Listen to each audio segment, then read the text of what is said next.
I know that ain't who I think it is. I ain't dreaming like What is this? Huh? This is rock.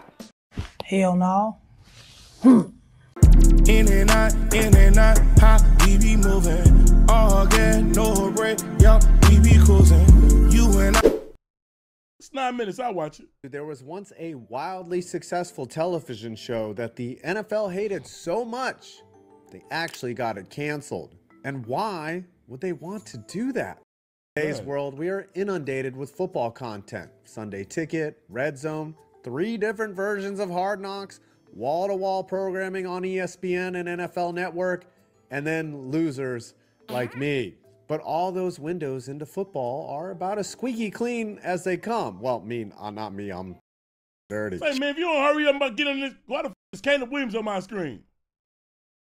Till they could jump back to the 4 major sports in the evening. ESPN knew they were competing with 200+ channels on cable, so they started experimenting.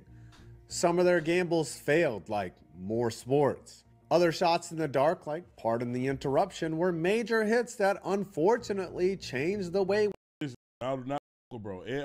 we digest sports talk to this day. However, in the early to mid 2000s, the 4-letter wanted to dip their toes into not just original programming, but scripted television.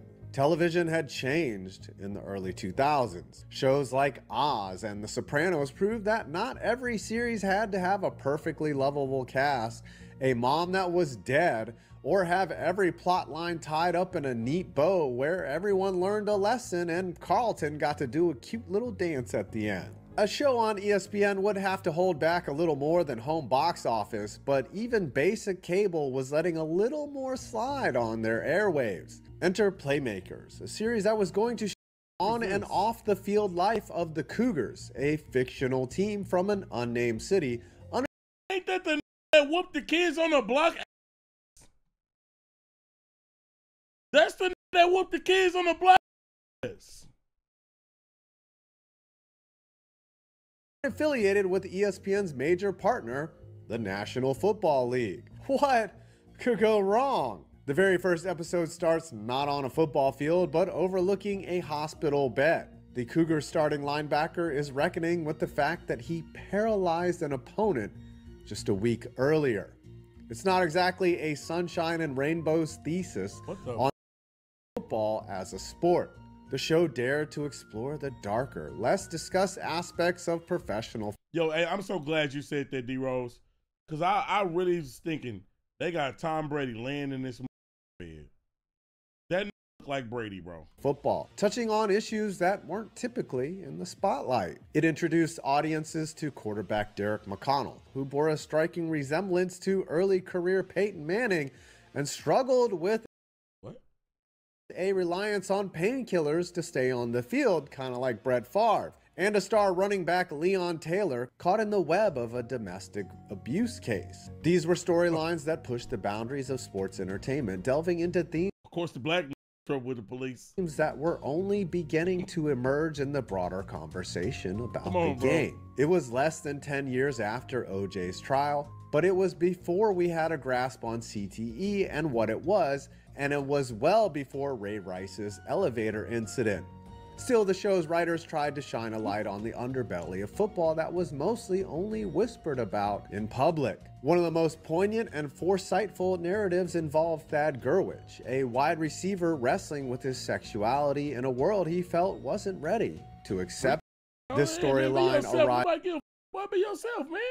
a full decade before Michael Sam made history as the first openly gay player drafted into the NFL, and before Carl Nassib came out as a member of the Raiders. Of course, this wasn't an insane prediction to make in 2003. It was a matter of when, not if. But even 20 years ago, attitudes were a lot different in this country, and homosexuality in football was very much a taboo. Hell, it still is today. Playmakers wasn't just a dramatic series. Bro, somebody asked Kirk Cousins, what would you do if one of your teammates was gay? And what the hell did Kirk Cousins say? This is some crazy. He was like, you know, everyone isn't perfect. Or some. I said, Kirk Cousins, what the f you doing? What the fuck are you doing? It was well-crafted television with strong writing, compelling performances, and authentic football sequences. No small feat in a genre where realism is hard to capture. Even former players like Deion Sanders and Donovan McNabb liked the show. Despite its fictional... Wait, what about them? I'm sorry. No small feat in a genre where realism is hard to capture. Even former players like Deion Sanders and Donovan McNabb liked the show. Despite its fictional setting, the series unsurprisingly struck a nerve with the NFL's leadership. Then Commissioner Paul Tagliabue voiced his displeasure, criticizing the show as one-dimensional and trading in racial stereotypes, sentiments he expressed directly to Disney's Michael Eisner. Tagliabue's critique, coming from a sports executive rather than a media critic, seemed oddly misplaced, especially considering the show's critical acclaim and success. It seemed that the only ones offended by the show were the league, probably because a lot of its themes and storylines rang true to them. Critics, on the other hand, hailed Playmakers for its bold storytelling. Rob Owen of the Pittsburgh Post... Trey inspired me to be a gay athlete. Now, what about me inspired you to be a gay athlete? What about, like, what the did I do to make you be like, yeah, it's my time? What the did I do? Gazette even named it the best series of 2003, highlighting the irony in the NFL's opposition. He pointed out... Salute, Trey. Shout out, Trey. Don't shot me the out. Bravery. Hey, who the is that? Dior Obama. Shut the up. That while the show might exaggerate certain behaviors, it wasn't far off from the headlines surrounding the sport at the time. It was like Law and Order, but for football. The NFL's concern over the show's impact on its players and image seemed overblown, especially considering the series' entirely fictional context. Carolina Panthers defensive tackle Brenton Buckner initially dismissed the show as hot garbage, but later acknowledged that it captured the reality of life in professional football more accurately than he had expected. His change of heart subtly revealed why the NFL might have been so uneasy about the show. It was too close to the truth for comfort. Despite drawing a dedicated audience of 1.3 million viewers weekly, including a significant and perhaps surprising number of women, a demographic ESPN was... So basically, this show showed the real side of what's going on in football, and the NFL got mad at them for doing it. Man, I ain't gonna lie, the NFL, bro, I be enjoying the product, bro. Y'all be tripping, bro. Keen to attract, Playmakers was unceremoniously canceled after just one season, with ESPN, which had been owned by Disney since 1996, caving to the pressure of the league. Of course they're gonna cave. The NFL is a major moneymaker. Them probably threatened, if you let this show go on, we taking y'all NFL rights or whatever, we're canceling it. Or they might threaten, next time it's time to negotiate your cut. The ratings simply didn't matter. It was ESPN's top program, and the NFL pretty much killed it. It would be like HBO axing Game of Thrones after a season, or AMC showing the door to Breaking Bad because the drug dealers got together and said it was too accurate. Do not sell marijuana to my husband. Okay. The show never even got a chance to hit its stride. Not only did the NFL effectively pull the plug, but...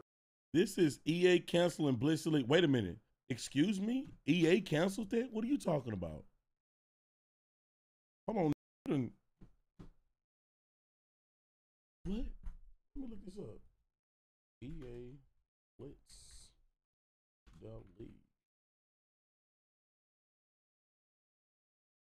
I don't know if that's true. What you talking about, bro?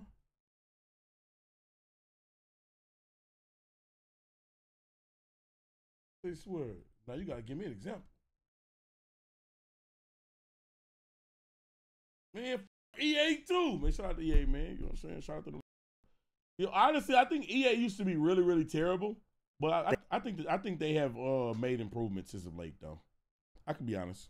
They also parried the show. If you're trying... Oh, it's an example. Okay, all right. Bro, I always wonder, why did they stop Blitz the League, bro? Because Blitz the League 1 was a great game. The story in 2 is pretty solid. I think Blister League 1 had better gameplay than 2, though, if I'm being completely honest, especially with going back and playing it. But I was like, bro, I wish they would have continued to make those games. Trying to watch Playmakers in the year 2024, it's not such an easy task. It's not streaming anywhere like the ESPN app or ESPN Plus, but you can always buy the DVDs if you're a troglodyte that owns a DVD player, and you can find 4K rips of the show on YouTube. It's an obstacle course to find the show, and that's probably how the league wants it, if not to have it totally erased from the annals of TV history. I said annals. The deep irony about Playmakers is that even 20 years later, the same storylines are part of the NFL. I've never heard of this. Domestic violence, perception of sex. Here's the playlist. 43 minutes. I've never heard of this show in my life. They got Snoop Dogg on this.